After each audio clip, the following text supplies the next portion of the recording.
Niech będzie pochwalony Jezus Chrystus i Maryja zawsze dziewica. Teraz i zawsze. Aleksander spod Warszawy dzwoni. Chciałem pozdrowić serdecznie ojca prowadzącego, ukłonić się panu ministrowi. Mam taką jedną refleksję i jedno pytanie. Zacznę od refleksji.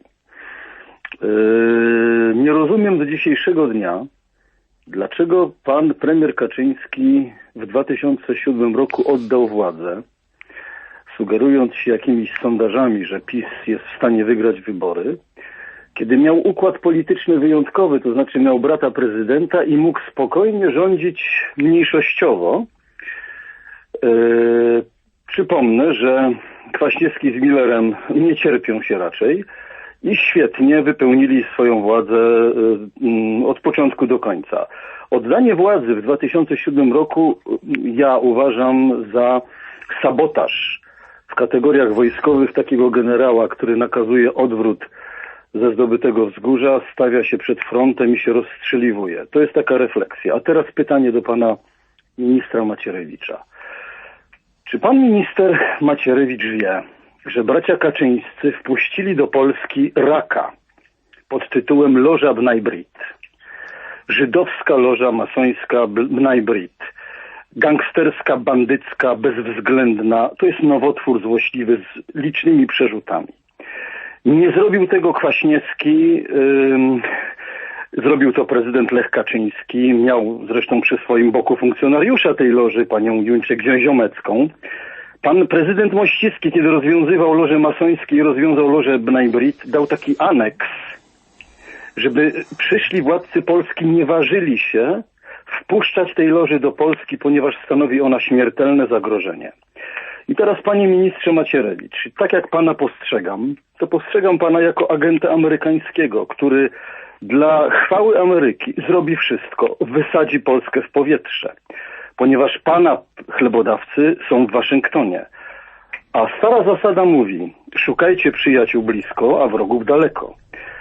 Myślę, oceniając pana działalność, panie ministrze Macierewicz, traktuję pana jako wroga Polski. Nie jestem rusofilem, od razu zaznaczam. To, co pan mówi, jest bardzo sprytne, bardzo przebiegłe, natomiast historia pana, jak to się mówi językiem podwórkowym, wycharknie na śmietnik, ponieważ wszystko się obnaży, całe pana działanie. Jest pan agentem Pentagonu, czyli jest pan agentem światowego masoństwa, panie Macierewicz. Niech będzie pochwalony Jezus Chrystus, nasz Zbawiciel, nasz Bóg Ojciec, w Trójcy Przenajświętszy Jedyny i święta męka Syna Jego.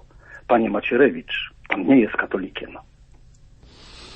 Dziękuję bardzo. Proszę bardzo, panie ministrze. No cóż, katolikiem jestem z pewnością, może nie jestem dobrym katolikiem. To jest możliwe, nie wiem, jakie ma pan podstawy do oceny jakości mojego katolicyzmu, ale przyznaję się publicznie do wielu błędów, wielu chybień,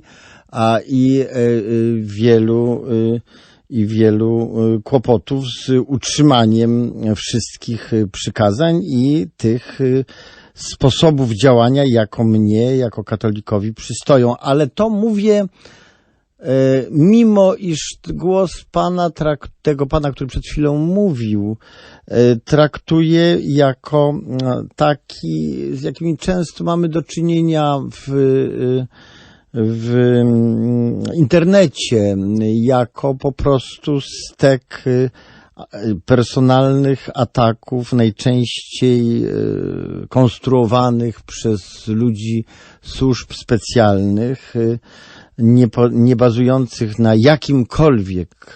jakichkolwiek przesłankach dowodowych, a mających uderzyć jak najmocniej przez dobór emocjonalnie negatywnych sformułowań. Teza o agencie Pentagonu wzięta jest chyba z Trybuny Ludu z lat, nie wiem, 50., 60., 70.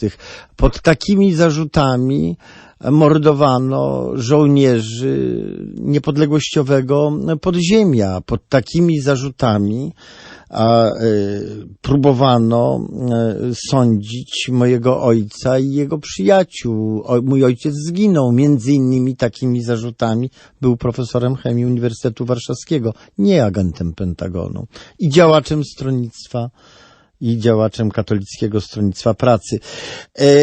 Otóż tyleż warte są te wszystkie inwektywy, które pan sformułował, ale ja spotykam się z nimi, a w mediach mętnego nurtu, w Gazecie Wyborczej, a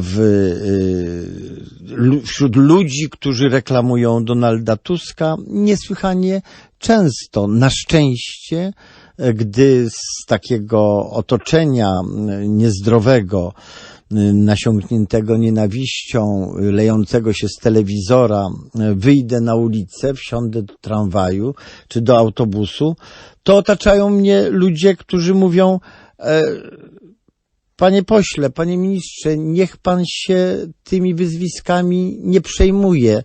To są ludzie zapłaceni. To są ludzie, którzy tak mówią, ponieważ ich po prostu opłacono. My wiemy, my obserwujemy pana od dziesiątków lat i wiemy, co pan naprawdę robi. Niech pan się trzyma i oby pan walczył o Polskę tak dalej.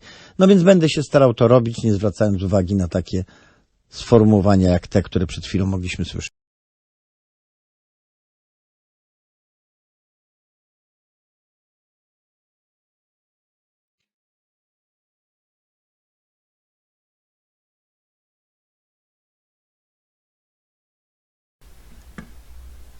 Skrzydło samolotu 154M zawsze przycina brzozem, niezależnie czy użyte są liniowe czy nieliniowe modele materiałowe, a teraz nawet ten model eksperymentalny. Niezależnie od gęstości siatki. Krawędź skrzydła musi być zniszczona na długości 60-80 cm. Powierzchnia nośnia jest niezniszczona, dalszy lot może być, mógłby być możliwy. Odcięta górna część brzozy zawsze upada w kierunku lotu samolotu. No oczywiście wiemy z tej rekonstrukcji, że część krawędzi, która miałaby być w kontakcie z tym drzewem, nie jest zniszczona, a za to jest ogromna dziura w skrzydle za tą krawędzią. No to odpowiada dość dobrze sytuacji, kiedy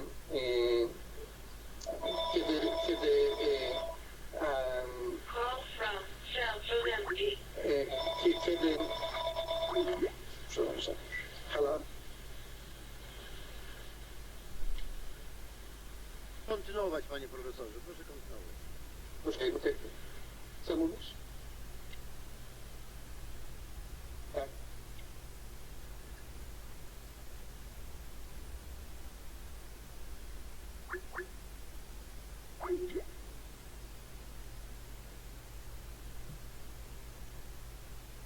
Panie profesorze, czy może pan kontynuować? Okej, Kazik, później. Вот что вот как бы честное слово,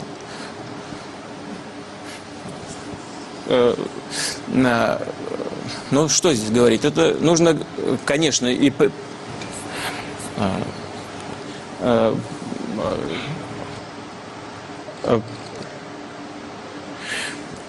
ну так вот, допустим, можно, как вариант, надо подумать над этим.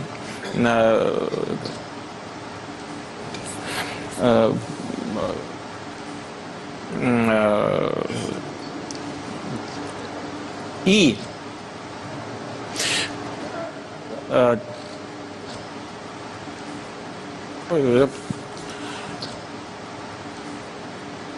ну, мы их услышим.